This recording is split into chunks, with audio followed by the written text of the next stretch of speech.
We've I've been learned through as some fires, huh? We've we've been through been, some yeah, fires. yeah. I love the variety and flexibility, but it's always the pressure and the stress, right? You like kind of love the chaos a little bit, right? You like that you go to work and it's in the right way. You can tie almost everything you do to a number, to a metric. And I think if you can do that, it's a really rewarding, wonderful career. But if not, it's easy to burn out. All right. Welcome back, listeners, to another episode of Method and Madness of Product. And I'm joined today with Steph again. Thank you for joining and being a part of the discussion. And today's topic, we are actually going to talk about the perks and pearls of a product manager. So essentially, what are the disadvantages and advantages in the product management space, or the pros and cons? So as we've been discussing this season and in the last couple episodes, we've talked about how rewarding but challenging being a product manager is, or working in the product management space, because it does require a range of skills, including strategic thinking, customer empathy, communication, and collaboration. However, like any career, there are both advantages and disadvantages to being a product manager. And so in this episode, we will explore some of those pros and cons. So I'll kind of start off, Steph, with like my kind of list of 5 pros, and then we'll throw it your way and we can get your feedback if I'm hitting the nail on the head or if you want to swap some out. And then we'll talk about some of the cons. Sounds good. So my list of pros would be, for me, the most important. I love the variety and flexibility. I have not been officially diagnosed with ADHD, but it is very hard for me to focus on one thing at one time. So I really do like having a plethora of opportunities to bounce between to get things done. So that's one of my highest pros that I like. And one of the biggest advantages, I think, of being a product manager, because it allows you to work on a wide range of products. Even within one product, there's a wide range of things to do. So it allows you to be involved in every aspect of the product lifecycle. So that's my first one. My second one would be impact.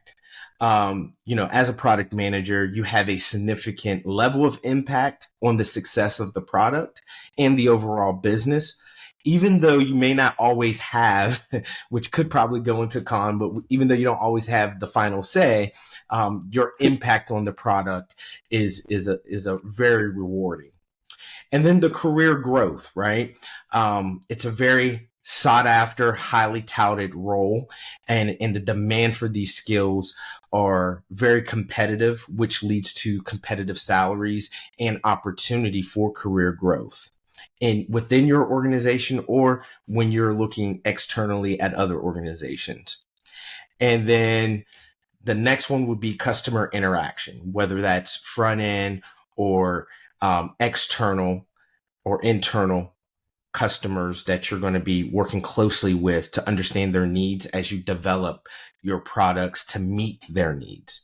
And to round out my top 5 pros, if you will, would be creativity. I love being able to be creative, thinking outside the box, and then being able to come up with different innovative solutions to the same problem, if not a number of customer problems or pain points.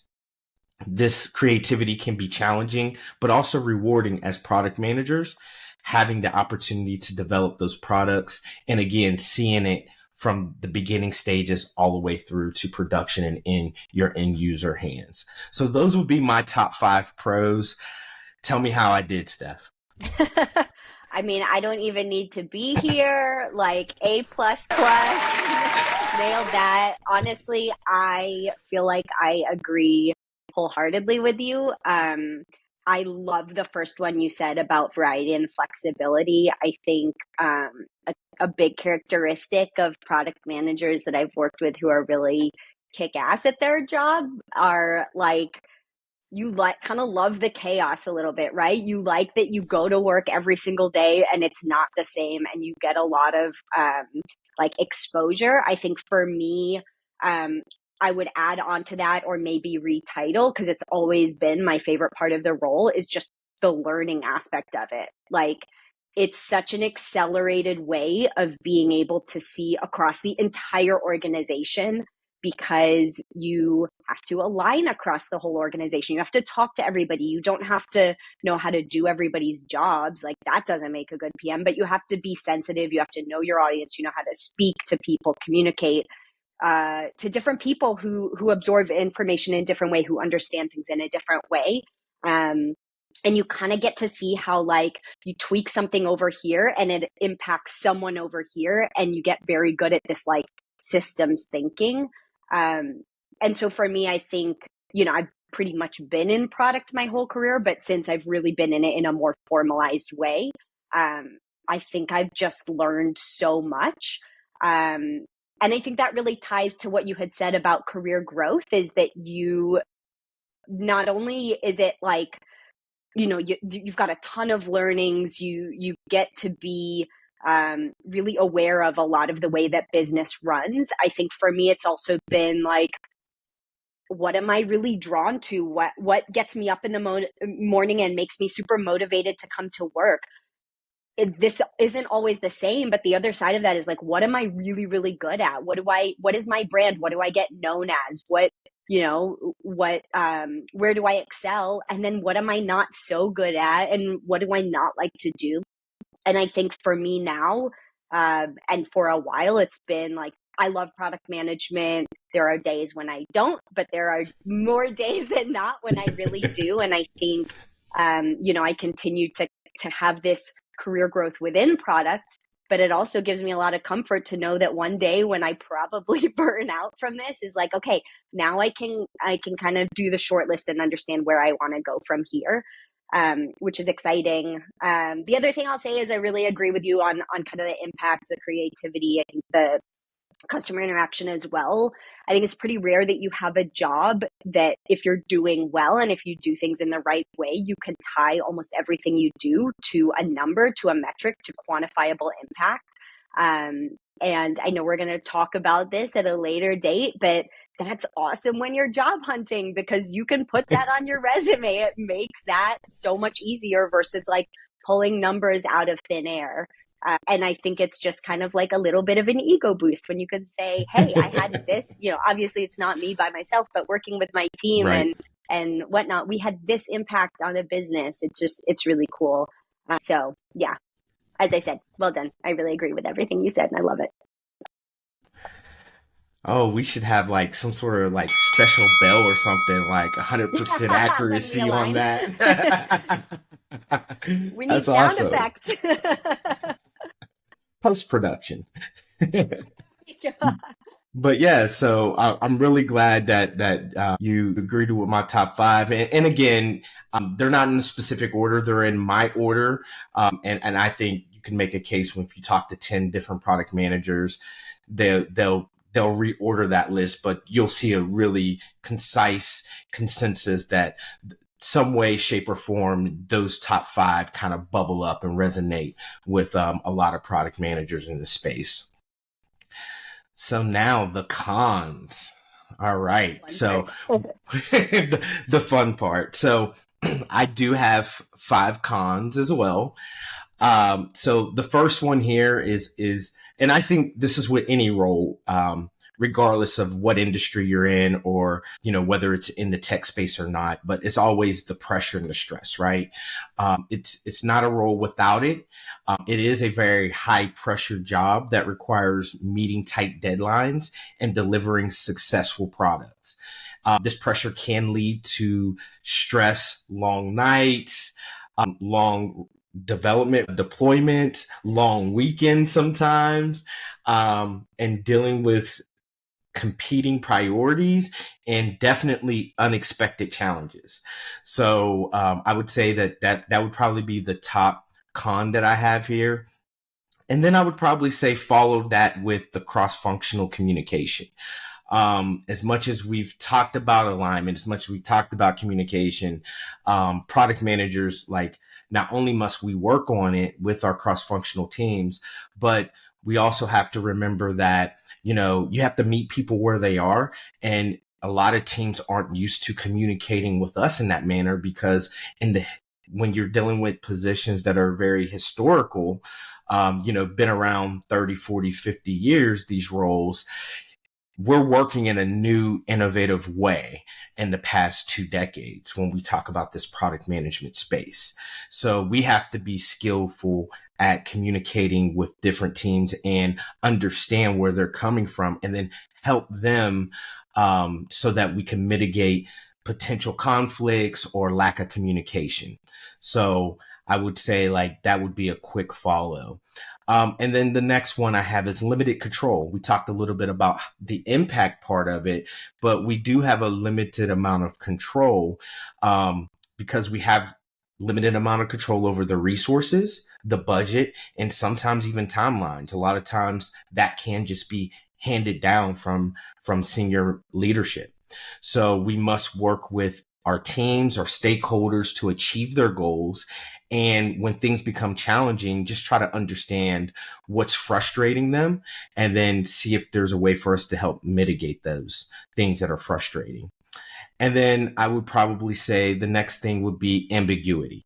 If you are not good with ambiguity, do not, I repeat, do not come in this space. This is probably the most ambiguous space you'll probably ever be in outside of any type of political role.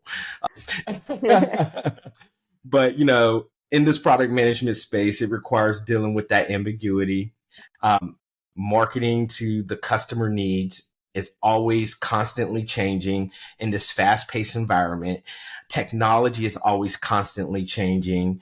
And so we have to be comfortable with being able to pivot quickly, adapting to very changing of circumstances that are out of our control. And then to round out my top 5 I would probably say accountability. Um, as a product manager, we are accountable for the success of the product and our teams, but it doesn't go all on us. Like, we need help. We need help from our team members. We need help from our stakeholders. We need help from the organization, from the business, because if not, that accountability will weigh heavy and will burden you, and will kind of tie right back to the stress that I spoke to at the beginning of the cons. So we have to be able to handle, constructive criticism, good feedback, as well as negative feedback, take responsibility for failures, but then have like a lessons learned and a reflective period on those failures, and being able to have a plan of action to hopefully not repeat those failures in the future. So that rounds out my kind of top 5 list there, Steph. I'm going to pass it to you. I mean, I feel like I must be a glutton for punishment, because as you're talking through that, I'm like, ooh, that sounds fun. Ooh, I like that. Ooh, I like ambiguity. I like, being on the brink of failure and being like, holy crap, all the house is burning down, and then at the 11th hour figuring it out. But, hence I am a product manager through and through. Yeah, I think, like, whatever the sound effect, ding, ding, ding. I agree with everything you said. I have one more though that to add to it. But let me first talk about sort of thoughts on what you said. I don't remember the order, so forgive me. But I think one of the big ones that really resonated is about kind of that lack of control.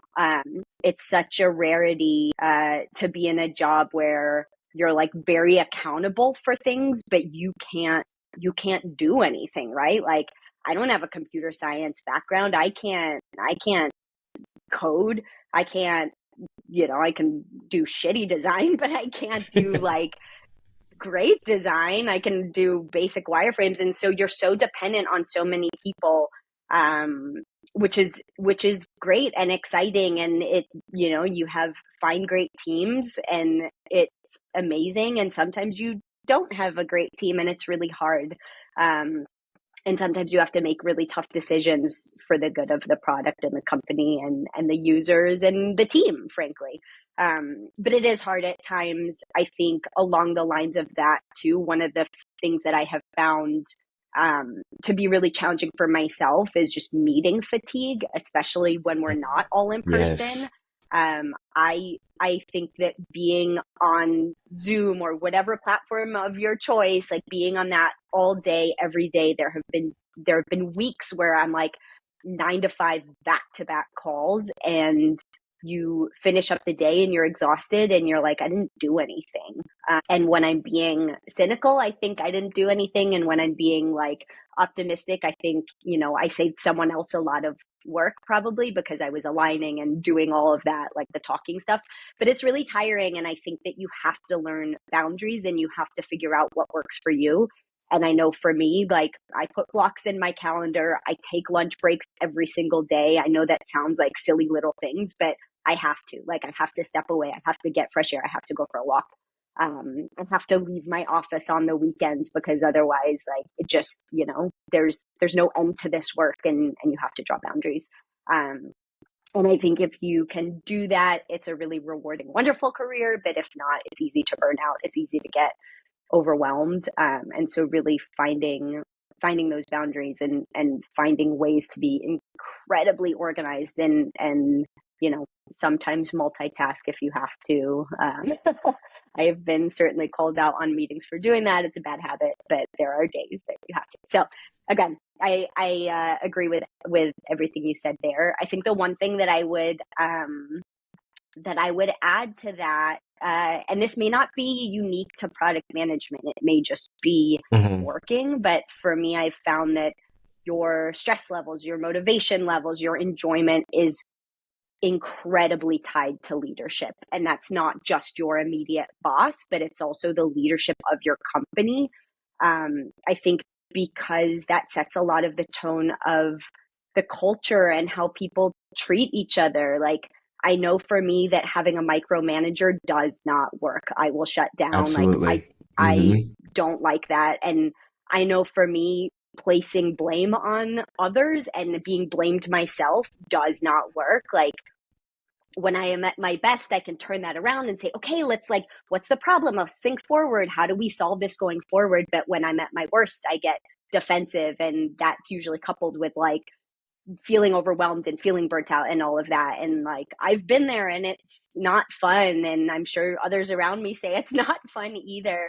But I think so much of that has always been tied to if I have a manager who, I get a great relationship with, like respects me, trusts me, that's obviously a two-way street. I try and do the same with people that report to me, and just like foster a supportive environment where, it's like, I'm here to help. I'm here to unblock things. I'm here to bounce ideas off and be a mentor or a coach or whatever it might be. That allows you as a product manager to really shine.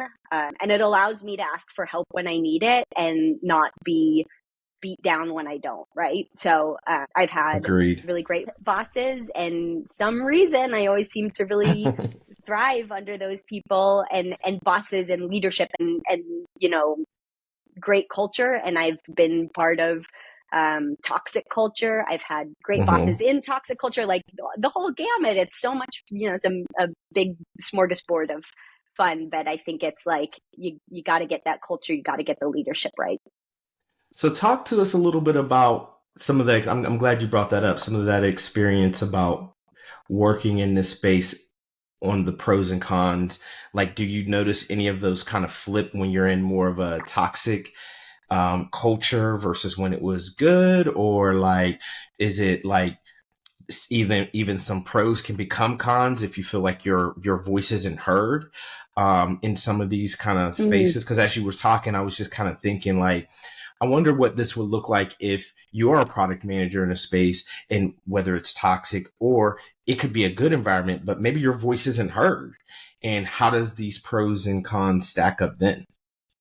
yeah, awesome question. I think it's just, if you're in an environment with where either your boss or the leadership or the culture is off or doesn't gel with you, like it's hard to find joy in the pros. And sometimes you're in an environment in which you're put in a box and not allowed to. Like, I've been in situations where I wasn't allowed to talk to users, and that's crazy. That's part of the job. I've been in a role where I'm not allowed to be so creative. It's just very, business metrics and run the team ragged, and that's not fun. I've been in a company with a terrible culture, but my boss was incredible, and it allowed me to shine until I couldn't, right? Because there was only so much protection and support and whatnot until kind of the rest came coming in. Like, Manny, we've been together and in similar situations, right? Where you try and hold the walls back and you're like, product management is so fun. We're all so excited. And it's hard to do it when the overall environment isn't right. I think what We've I've been learned through as some fires, huh? We we've went through been, some yeah, fires. yeah, we've got um, some scars. what I will say to that is, if you have, I would say what got us through that is having the right peers around. When one of us was down, we could just get together. And I will say, like, that's something I do want to add to this is the peers that you'll meet, that you'll meet some people that truly live and breathe product. And in those types of environments, you end up being each other's sounding board and uplifter. And, we can take one more step together.